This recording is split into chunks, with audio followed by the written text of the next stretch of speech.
आप लोगों के अच्छे दिन आए हैं या नहीं पता नहीं, लेकिन गोदी एंकरों के बुरे दिन जरूर आ गए।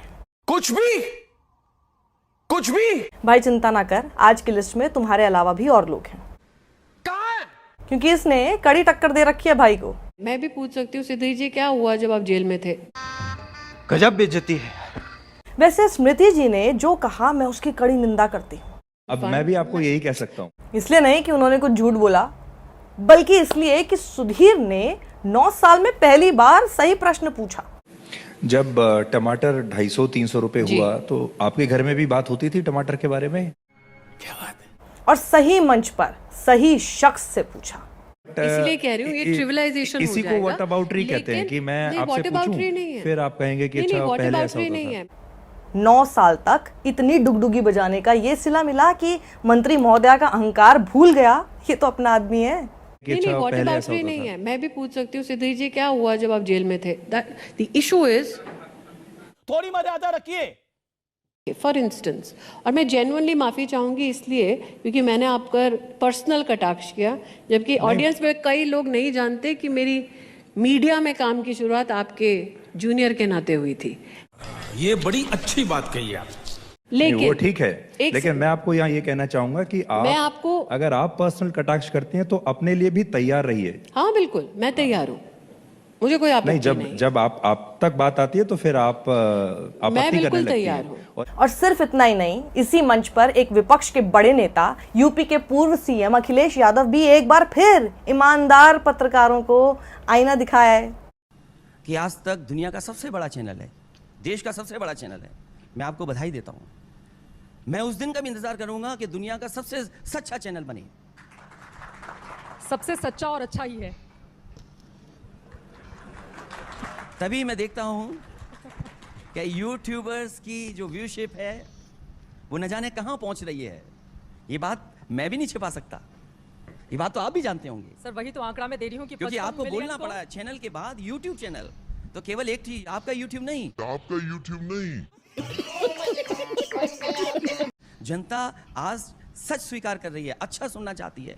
तो कई यूट्यूब चैनल शायद बड़े बड़े चैनलों से ज्यादा उनके सब्सक्राइबर्स हैं आज। एक ही दिन में एक ही मंच पर सत्ता के चाटुकारों को विपक्ष ने ही नहीं, सत्ता पक्ष ने भी लपेट लिया। अगर हम करें तो करें क्या, बोले तो बोले क्या। ना, ये इनकी निष्पक्षता का प्रमाण नहीं है। ये इस बात का प्रमाण है कि इज्जत इनकी कोई नहीं करता। ये इस बात का प्रमाण है कि जिसे सिर पर चढ़ा कर रखा, उनकी नजर में भी इनका स्थान वही है जो विपक्ष की नजर में। इन्हें गोदी मीडिया बनाने वाले भी इन्हें गोदी की तरह ही ट्रीट करते हैं। गजब बेइज्जती है। ये विपक्ष को बुलाते हैं बैलेंस करने के लिए, लेकिन अखिलेश यादव ने ये पहली बार नहीं किया है। वो जानते हैं उन्हें क्यों बुलाया जाता है, तो वो भी पूरा टीवी स्पेस लेकर इनकी बखिया उधेड़ाते हैं।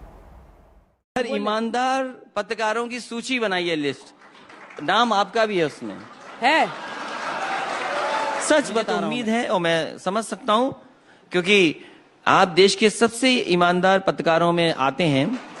ये जो बार बार आप कीचड़ उछालने की कोशिश कर नहीं, रहे हैं, कीचड़ नहीं उछाल रहा हूं। एक खास शब्द का प्रयोग करके आप ईमानदार ईमानदार बार बार बोल रहे हैं, ये कटाक्ष करने की क्या जरूरत है? मैं कटाक्ष नहीं कर रहा हूं। इस मंच से बार बार एक शब्द के जरिए आप क्या कहने की कोशिश? पर अखिलेश यादव के बोलने से इनकी नींदें हराम नहीं होती हैं।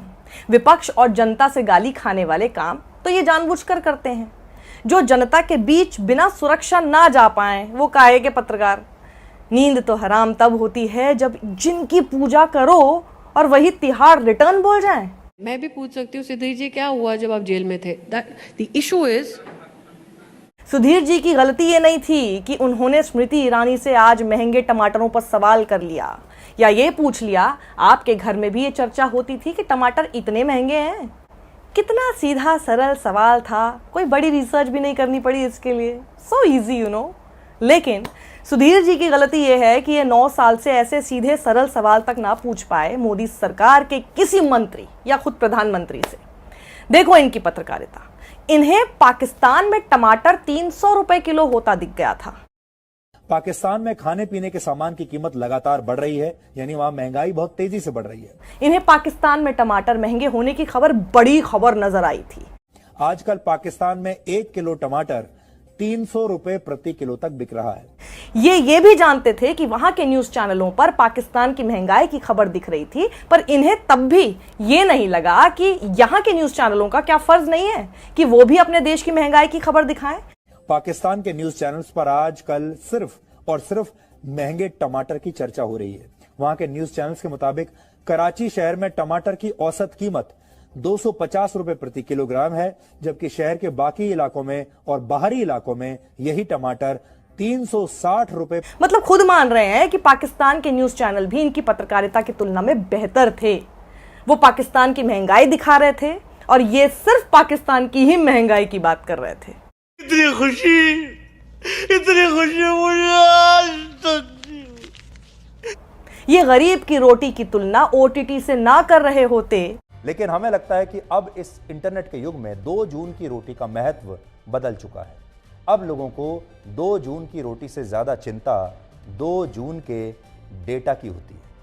आटा और डाटा को एक तराजू में ना तोल रहे होते। और इस दौरान हमने ये पाया कि भारत में मोबाइल फोन के बढ़ते इस्तेमाल ने ज्यादातर परिवारों का मासिक खर्च पहले की तुलना में बहुत ज्यादा बढ़ा दिया है। और अब आपका सबसे ज्यादा पैसा आटे पर खर्च नहीं होता, बल्कि अब आप डेटा पर सबसे ज्यादा पैसा खर्च करते हैं। तो आज इनका ये हश्र नहीं होता। और ये मेरी शालीनता है। नहीं, बिल्कुल, मैं स्पष्ट रूप से कहती हूँ कि अगर आप मुझसे पूछें कि एक पुरुष ने किस प्रकार से क्या फ्लाइंग किस किया, वो आपकी शालीनता का दर्पण आपके लिए हो सकता है, मेरे लिए नहीं है। लेकिन मैंने आपकी शिकायत के आधार पर ये आपने लिख कर दिया। ये मैंने लिख के नहीं दिया, मैं वापस कह रही हूँ। नहीं, पर मेरा इसमें सिग्नेचर नहीं है आपका नहीं है, सुधीर जी। लेकिन वही कह रही आपके हूँ, बारे में आपके जो और शब्द आपके हैं, साथियों ने, मैं दोबारा कह रही हूँ सुधीर जी, आपके जो शब्द हैं वो गलत है। जब महंगाई होती चली जा रही थी तब ये महंगाई के फायदे गिना रहे थे, मोदी के गुणगान कर रहे थे। 9 साल से ये सिर्फ भेड़ें चरा रहे हैं। तो यही होगा ना। सुधीर चौधरी इतनी बड़ी बात जब एक अहंकार में डूबी मंत्री ने सिर्फ महंगाई पर बात करने पर बोल डाली, तो जरा सोचिए ये आपके साथ क्या करने की कोशिश थी। कभी गौर फरमाइए और अंदर झांकिए। जब स्मृति जी ने ये कहा, मैं भी पूछ सकती हूँ सुधीर जी, क्या हुआ जब आप जेल में थे? द इशू इज आप सहम गए और ढीले पड़ गए। अब मैं भी आपको यही कह सकता हूँ। मैं वही कह रही हूँ सुधीर जी। आप भी इनसे पूछ सकते थे कि ये तो वही बात हुई कि मणिपुर का जिक्र करो और आप राहुल गांधी पर चली जाती हैं। ये तो वही बात हुई कि महिला पहलवान सड़क पर बैठी होती हैं और आप आरोपी सांसद के साथ खड़ी नजर आती हैं। ये वैसी ही बात हुई स्मृति ईरानी जी कि मणिपुर की महिलाओं को नंगा घुमाकर गैंगरेप करने से आपको पीड़ा नहीं पहुंची, पर एक कथित फ्लाइंग किस से हो गई जो आपके लिए थी भी नहीं, क्योंकि एकमात्र फुटेज जो है वो बताती है राहुल का चेहरा आपसे दूसरी दिशा में था। आप कह सकते थे कि स्मृति जी मेरे बारे में किसी और दिन बोल लीजिएगा, मेरे कोर्ट केस के बारे में किसी और दिन बात कर लीजिएगा। मैं आज बाहर हूं तो आप न्याय प्रणाली का अपमान कर रही हैं। बृजभूषण बेल पर बाहर है तो आपका अपना है, मैं बाहर हूं तो आपको पीड़ा हो रही है। अर्नब को जेल में डाला गया था तो आपको बड़ी पीड़ा हो रही थी। आप तो ट्वीट तक करके उनका समर्थन कर रही थी, जबकि आप भी जानती थी वो खुदकुशी के लिए उकसाने के आरोप में जेल में था। इतनी सिलेक्टिव आप इसलिए हैं स्मृति जी कि अर्नब की हिम्मत नहीं आपसे टमाटर तक पर सवाल पूछने की। मैंने पूछ लिया तो आप बिलबिला गई। आप मुझ पर कितने भी व्यक्तिगत सवाल उठा लें, पर मेरा सवाल नहीं बदलेगा। आप सिलेंडर लेकर जमीन पर पड़ी मिलती थी, आज आप सिलेंडर के साथ खड़ी भी नहीं दिखती। आपके राहुल ऑब्सेशन की कहानियां सबको पता है। अब सुधीर ऑब्सेशन की कहानियों का सिलसिला मत शुरू कीजिए प्लीज। चलिए सवाल का जवाब दीजिए। पर आप बैकफुट पर आ गए, इसलिए नहीं कि आपकी दुखती रग पर हाथ रख दिया था, इसलिए कि वो मोदी सरकार की मंत्री हैं। और यही बात आपको विपक्षी किसी नेता ने कही होती ना तो आप पर्सनल लेवल पर उसका पूरा बायोडेटा खोल देते, उसके बाद ट्विटर पर भी सत्ता के आगे ब्राउनी पॉइंट बनाने के लिए कूद पड़ते। लेकिन यहां आप खुद के लिए भी स्टैंड नहीं ले पाए। आपको गोदी और तिहाड़ी बोलने वाले पत्रकारों को तो दिन भर ट्विटर पर आप कोसते हुए नजर आते हैं। खुद के लिए वो रीढ़ जो उनके सामने दिखाते हैं, यहां तक कि नफरत परोसकर भी बेशर्मी के साथ तनकर खड़े हो जाते हैं, वो स्टैंड आपने इस बार क्यों नहीं लिया? देश देख रहा है। आपका इतिहास नहीं बल्कि आपकी पत्रकारिता इतनी ब्लैक हो चुकी है जिसमें थोड़ा भी वाइट सवाल डालने की कोशिश उसे ग्रे ही बनाएगी, सफेद नहीं। अभी भी वक्त है, आंखें खोल लें, सुधर जाएं। ये तब तक सगे हैं जब तक आप इनके मुंह लगे हैं। सत्यमेव जयते।